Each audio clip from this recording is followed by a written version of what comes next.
Ever stop and think about how pretty much everything you own actually got to you? Your phone, your car, even your morning coffee? Well, there's this massive, almost invisible industry working 24/7 out on the oceans that makes our modern world possible. Today, we're going to take a deep dive into that world, the global shipping industry, and, more importantly, the people who make it all happen. Let's get into it. Just look at this thing. It's basically a floating city of commerce. Something like 90% of everything traded on the entire planet moves by sea.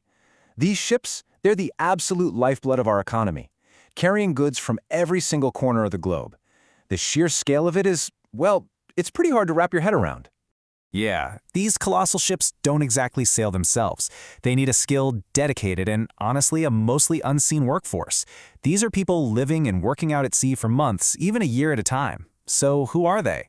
To get a real, authentic look inside this world, we found something pretty cool. The Merrick's Bulletin. It's a real-world job bulletin for the maritime industry. And these pages, they're filled with job ads, training courses, all of it. This is going to be our guide, our lens to really understand the life of a modern-day seafarer. Okay, first things first. If you're going to work at sea, well, you need a ship. And as we're about to see, they come in all kinds of shapes and sizes. And each one has a very specific job to do. And right away, we see an ad here from Maersk for probably the most common type of ship you'll ever see, the container vessel. These are the workhorses, the backbone of global trade, carrying literally everything in those big, standardized metal boxes you see stacked a mile high. Then you've got the tankers, like this one from Moltang Ship. Think of these as the arteries of the global economy. They're moving the oil, the gas, the chemicals that power our industries and heat our homes. It is a super specialized and absolutely critical job. And of course, there's a totally different side to the industry. You have companies like MSC that operate this enormous hospitality fleet. These ships aren't carrying cargo, they're carrying people. And that means they need a completely different skill set. You know, everything from engineers to IT managers and even plumbers. And believe me, this just scratches the surface. The fleet is incredibly diverse. We're seeing ads for bulk carriers that move stuff like grain or ore, specialized gas carriers for liquefied natural gas, and even VLCCs, which by the way stands for Very Large Crude Carriers. They weren't kidding with that name. Each one of these vessels needs a crew with very specific know-how. So, we've got the ships, but who runs them? Let's take a look at the actual crew, the jobs they do, and how a team is structured on one of these massive floating workplaces. At its heart, it's pretty simple. Every ship's crew is basically split into two teams. First, you've got the deck department. Think of them as the people who drive the ship, who navigate across the oceans and manage all the cargo. And then you have the engine department. They're the wizards below deck, keeping those massive engines and all the other machinery humming along perfectly. This table kind of lays out the command structure for the officers on board. At the very top, you have the master, who you'd probably just call the captain.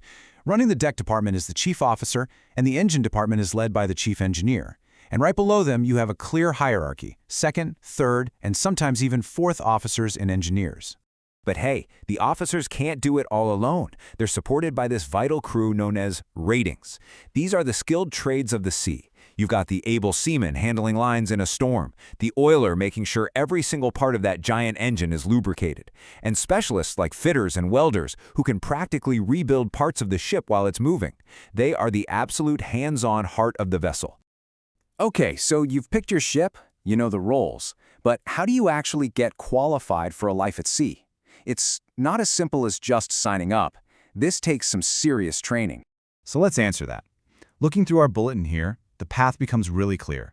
It's a whole ladder of certifications and specialized courses you have to climb. And right here, this is where you can really see the connection.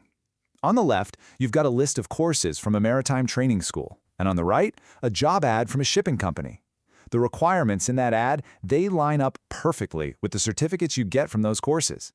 It's a direct pipeline, really, from the classroom right to the open ocean. The training is all structured in steps. Everybody starts with the basics, things like personal survival techniques. Then you move on to more advanced stuff, like advanced firefighting.